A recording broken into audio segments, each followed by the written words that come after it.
नमस्कार मित्रांनो, current affairs today 26 या आपल्या मराठी यूट्यूब चॅनलवर आपलं स्वागत आहे. तर चला आजचा पहिला प्रश्न पाहूया. उत्तरदायी राष्ट्रीय सूचकांक 2026 म्हणजेच रिस्पॉन्सिबल नेशन इंडेक्स यामध्ये भारताचा क्रमांक कोणता आलेला आहे? तर याचं योग्य आन्सर आहे 16वा. तर रिस्पॉन्सिबल नेशन इंडेक्स हा नवीन जागतिक निर्देशांक आहे आणि या निर्देशकांत देशाची रँकिंग त्याच्या ताकदी किंवा GDPवर नाही तर जबाबदारीच्या आधारावर केली जाते. उदाहरणार्थ, देश आपल्या नागरिकांच्या कल्याणासाठी किती काम करतो, पर्यावरण संरक्षणासाठी काय प्रयत्न करतो, हवामान बदलांशी लढण्यासाठी कोणती पावले उचलतो, आंतरराष्ट्रीय सहकार्य, शांतता आणि जागतिक स्थैर्य यामधील देशाचे योगदान काय आहे, या सर्व घटकांचे मूल्यांकन करून देशांना रँक दिली जाते. आणि हे कोण सुरू करतं तर वर्ल्ड इंटेलेक्च्युअल फाउंडेशन.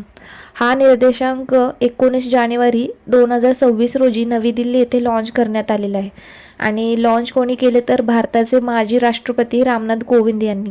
हा निर्देशांक JLN आणि IIM मुंबई आणि डॉक्टर आंबेडकर इंटरनॅशनल सेंटर यांच्या सहकार्याने विकसित केला जात आहे. तर वर्ल्ड इंटेलेक्च्युअल फाउंडेशन याची स्थापना 2021 रोजी झाली आणि यांचे संस्थापक आहेत शुभांशु मित्तल. यांचं उद्दिष्ट काय आहे तर भारतामध्ये बौद्धिक संपदा आणि नवोन्मेष यांना चालना देणे. आणि आता ही संस्था आपल्या पहिला निर्देशांक लॉन्च करत आहे. याचे अध्यक्ष कोण आहेत तर प्रोफेसर जगदीश मुखी.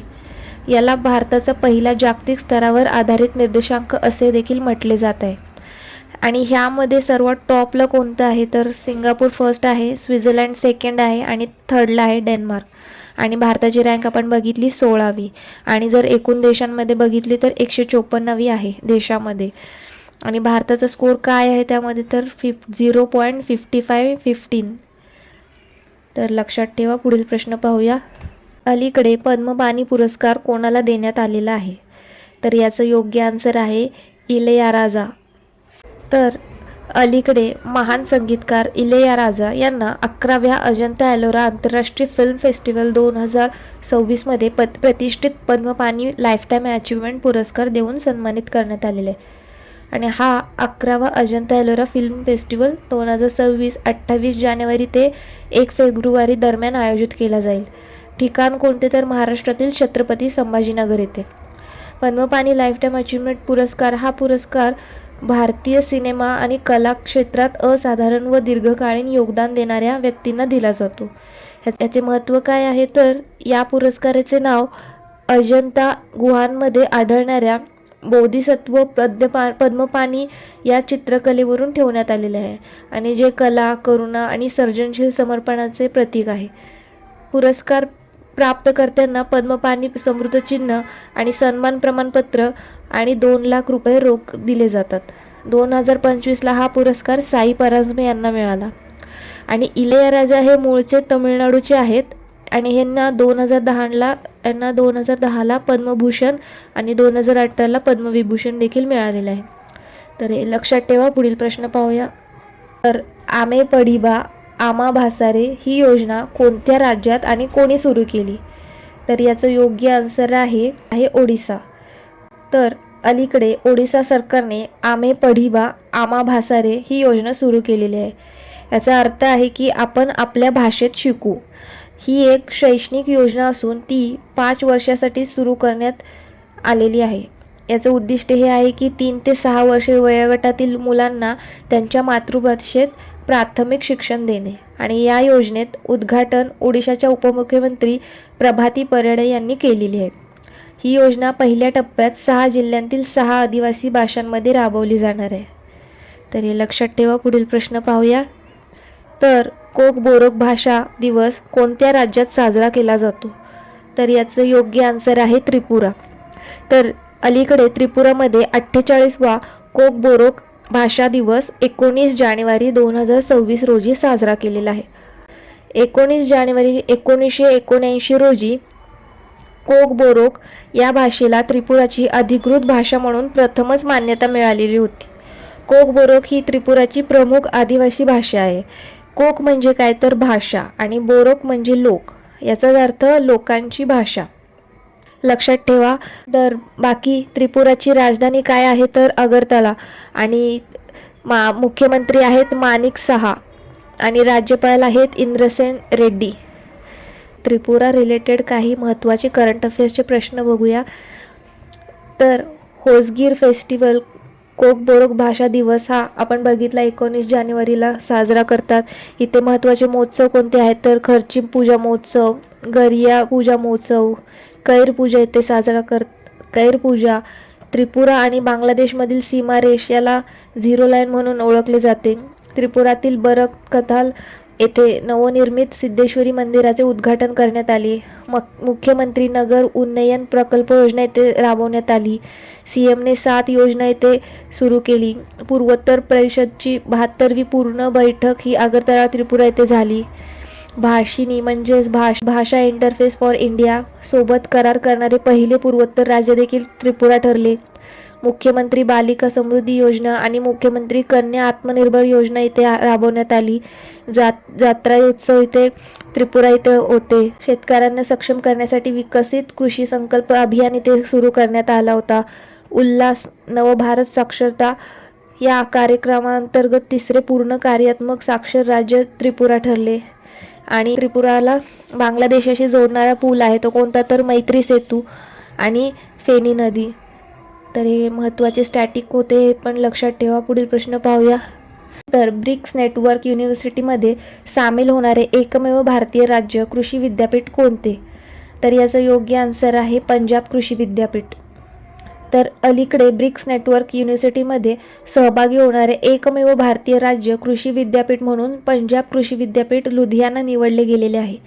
हे विद्यापीठ सतत शेती आणि अन्न सुरक्षा या डोमेनमध्ये निवडले गेलेले आहे. म्हणजेच आता हे विद्यापीठ ब्रिक्स देशांसोबत मिळून नव्या शेती तंत्रज्ञानाचा विकास करेल, ज्याचा फायदा थेट शेतकऱ्यांना होईल.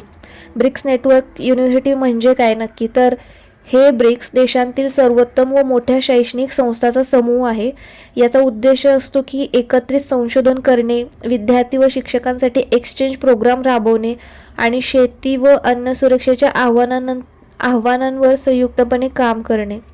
राष्ट्रीय संस्थांमध्ये भारतीय कृषी संशोधन संस्था ही दिल्ली या नेटवर्कचा भाग आहे. मात्र राज्य कृषी विद्यापीठांमध्ये PIU हे एकमेव आहे. तर ब्रिक्सबद्दल थोडं जाणूया. ब्रिक्सची स्थापना ही 2001ला झाली आणि 2010ला साऊथ आफ्रिका यामध्ये सामील झाला. मग तेव्हा याचे नाव ब्रिक्स असे ठरले. पहिली शिखर परिषद 2009 एकातेरिनबर्ग येथे रशिया येथे झाला आणि 2001मध्ये ब्रिटिश अर्थतज्ञ जिम ओनिल यांनी ब्राझील, रशिया, भारत आणि चीन या 4 उदयोन्मुख अर्थव्यवस्थांचे वर्णन करण्यासाठी ब्रिक हा शब्द वापरलेला आहे. 16वी ब्रिक्स शिखर परिषद 2024चे यजमान रशिया होती आणि 17वी ब्रिक्स शिखर परिषद 2025चे यजमान हे ब्राझील होते. 1 जानेवारी 2024ला 5 नवे सदस्य ॲड झाले. तर ते कोणते? UAE, Iran, Egypt, Ethiopia. 2025ला 10वा सदस्य हा इंडोनेशिया झाला. ब्रिक्स समूहाचा 10वा व नवा पार्टनर स्टेट कोण ठरला? तर व्हिएतनाम. ब्रिक्स युवा उद्योजकता परिषद ही भारतात 2025ला झाली. BRICS bank of commerce and इंडस्ट्रीचे अध्यक्ष कोण आहेत? तर हरवंश चावला. आणि भारत 2026मध्ये 12व्या ब्रिक्स संसदीय मंचाचे यजमानपद भूषवणार आहे. आणि 18वी ब्रिक्स शिखर परिषद 2026 ही आपल्या भारतातच होणार आहे. तर हे लक्षात ठेवा. पुढील प्रश्न पाहूया. सागर मैत्री ही नौसेना आणि कोणत्या संस्थेची संयुक्त पुढाकार आहे? तर याचं योग्य आन्सर आहे DRDO. सागर मैत्री हा एक भारतीय नौसेना आणि DRDO यांची संयुक्त सागरी पहल आहे. याचं उद्दिष्ट आहे की हिंदी महासागर क्षेत्रातील देशांशी वैज्ञानिक सहकार्य वाढवणे आणि सागरी डेटा संकलन करणे. या मोहिमेसाठी DRDOचे विशेष पोत INS सागरध्वनी वापरण्यात येणार आहे. हे पोत अत्याधुनिक उपकरणांची सुसज्ज असून त्याच्या साहाय्याने हिंद महासागरात सागरी सर्वेक्षण आणि वैज्ञानिक मोहिमा राबवण्यात येतात. अलीकडे दक्षिणी नौसेना कमांड कोची येथून INS सागरध्वनीला रवाना करण्यात आलेले आहे आणि या मोहिमेदरम्यान 1962 ते 1962च्या आंतरराष्ट्रीय हिंदी महासागर अभियानात INS कृष्णा म्हणजेच INS कृष्णा यांनी अनुसरलेल्या मार्गाचा मागोवा घेतला जात आहे, ज्यामुळे हिंद महासागर देशाशी वैज्ञानिक सहकार्य आणि महासागर विज्ञान संशोधन अधिक मजबूत होत आहे. सागर मैत्री हा भारताचा सागर पहलीचाच एक भाग आहे. सागर इनिशिएटिव्ह म्हणजे सागरचा फुल फॉर्म आहे security and growth for all in the region, प्रदेशातील सर्वांसाठी सुरक्षा आणि विकास. उद्दिष्ट आहे हिंदी महासागर क्षेत्रात सागरी सहकार्य, सुरक्षा आणि आर्थिक विकासाला चालना देणे. तर ही पहल आपण DRDO सोबत करणार आहे. तर DRDO विषयी जाणून घ्या. DRDOची स्थापना झालेली आहे 1958 रोजी. त्याचं मुख्यालय आहे नवी दिल्ली येथे आणि याचे सध्याचे चेअरमॅन आहे डॉक्टर समीर V कामत आणि याचे पहिले डायरेक्टर जनरल कोण होते डॉक्टर SS भटनागर. आणि ह्याचं मोटो काय आहे तर बलस्य मूल विज्ञानम. DRDO दिवस स्थापना कधी असतो तर 1 जानेवारी रोजी. तर हे पण एक पॉईंट लक्षात ठेवा की दौलत सिंग कोठारी हे पहिले चेअरमॅन नव्हते, हे नंतर संरक्षण मंत्रीचे सायंटिफिक ॲडवायझर होते. तर हे लक्षात ठेवा. 2026चे DRDOचे काही महत्त्वाचे करंट अफेअर्स बघूया. तर भारतामध्ये स्वदेशी पद्धतीने विकसित Pinaka long range guided rocket ह्याचे पहिले यशस्वी उड्डाण परीक्षण करण्यात आले आणि याची रेंज किती होती तर 120 किलोमीटर आणि कुठून तर ओडिशातील चांदीपूर टेस्ट फायरिंग रेंज इथून. पिनाका भारताची एक स्वदेशी मल्टी बॅरल रॉकेट लॉन्चर प्रणाली आहे आणि आर्मेनिया या देशाने ती भारताकडून खरेदी देखील केलेली आहे. DRDOने सैनिकांसाठी पोर्टेबल जलशुद्धीकरण प्रणाली स्वदेश विकसित केलेला आहे आणि जी खारे पाणी गोड पाण्यात रूपांतरित करते. ह्याचा मिनिंग काय आहे सी वॉटर डेझिलेशन सिस्टम. तर हे 2026चे करंट अफेअर्सचे प्रश्न होते, हे देखील लक्षात ठेवा. पुढील प्रश्न पाहूया. तर भारताच्या नॉर्थ ईस्ट भागातून NCC गोल्ड मेडल जिंकणारी पहिली अधिकारी कोण ठरली तर याचं योग्य आन्सर आहे KM सुधा. लेफ्टनंट KM सुधा भारताच्या नॉर्थ ईस्ट क्षेत्रातील NCC गोल्ड मेडल जिंकणारी पहिली अधिकारी. ही उपलब्धी ऑफिसर ट्रेनिंग अकॅडमी ग्वालियर येथे मध्ये आयोजित ॲन्युअल NCC ट्रेनिंग प्रोग्राममध्ये मिळालेली आहे. त्यांना best fire of the academy हा किताब मिळाला आहे. तर लेफ्टनंट KM सुधा ह्या आसाम राज्याचे आहेत.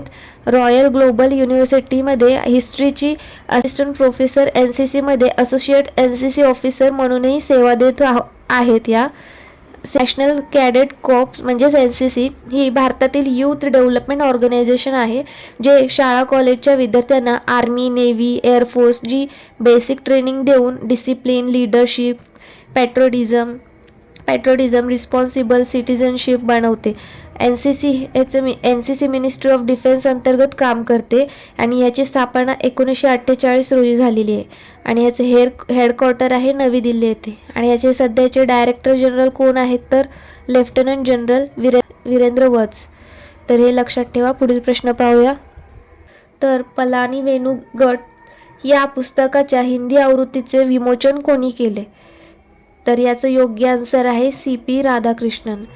भारताचे उपराष्ट्रपती CP राधाकृष्णन यांनी प्रख्यात शस्त्रक्रिया शास्त्रज्ञ डॉक्टर पलानीवेलू गट डॉक्टर पलानीवेलू यांच्या आत्मकथा पलानीवेलू गट्स या हिंदी आवृत्तीचं विमोचन केलेलं आहे. पलानीवेलू हे भारताचे प्रसिद्ध लेप्रोस्कोपिक सर्जन आहेत. ते तमिळनाडूचे आहेत. त्यांच्या आत्मकथेचे नाव आहे गट्स. ही आत्मकथा त्यांच्या धैर्य, दृढता आणि करुणा याबद्दल माहिती देते. तर लक्षात ठेवा. पुढील प्रश्न पाहूया. तर आशिया मॅन्युफॅक्चरिंग इंडेक्स 2026 मध्ये भारताचा क्रमांक कोणता आहे तर याचं योग्य आन्सर आहे 6वा. तर आशिया मॅन्युफॅक्चरिंग इंडेक्स 2026 हा इंडेक्स एशियातील उदयोन्मुख देशांमध्ये विनिर्माण क्षेत्राची स्थिती, ताकद आणि कमकुवतपणा यांचे मूल्यांकन करतो. म्हणजेच कोणत्या आशिया देशात मॅन्युफॅक्चरिंग इंडस्ट्री किती मजबूत, उत्पादन क्षमता किती आणि किती कुशल आहे हे सांगते. हे जारी कोण करतं तर डेझन शिरा अँड असोसिएट्स हे जारी करतं. तर टॉपमध्ये बघा कोण आहे, चायना आहे, सेकंड आहे मलेशिया आणि आपल्या इंडियाचा 6वा नंबर आहे आणि त्या खालोखाल आहे इंडोनेशिया. तर लक्षात ठेवा. पुढील प्रश्न पाहूया. तर पंतप्रधान नरेंद्र मोदी यांनी गाझा शांती बोर्डमध्ये सहभागी होण्यासाठी कोणी आमंत्रित केले? तर याचं योग्य आन्सर आहे USA. गाझा शांती बोर्ड हा अमेरिकाद्वारे प्रस्तावित एक आंतरराष्ट्रीय समिती ज्याचा उद्देश गाझामध्ये युद्धानंतर शांती, पुनर्निर्माण आणि नवीन शासन व्यवस्थापन स्थापन करणे आहे. आणि ही समिती अस्थायी तज्ज्ञ संचालित निकाय म्हणून कार्य करेल, ज्यामध्ये आंतरराष्ट्रीय देश जसे भारत, पाकिस्तान सहभागी होतील, जेणेकरून गाझाला स्थिरता मिळवता येईल आणि मानवीय सहाय्य तसेच मूलभूत पायाभूत सुविधा पुनर्निर्माण केले जाऊ शकतील. तर हे लक्षात ठेवा. बाकी आजचा हा सेशन इथेच संपतो. कमेंट करून नक्की सांगा सेशन कसा वाटतोय आणि चॅनलवर नवीन असाल तर प्लीज सपोर्ट करा. थँक्यू.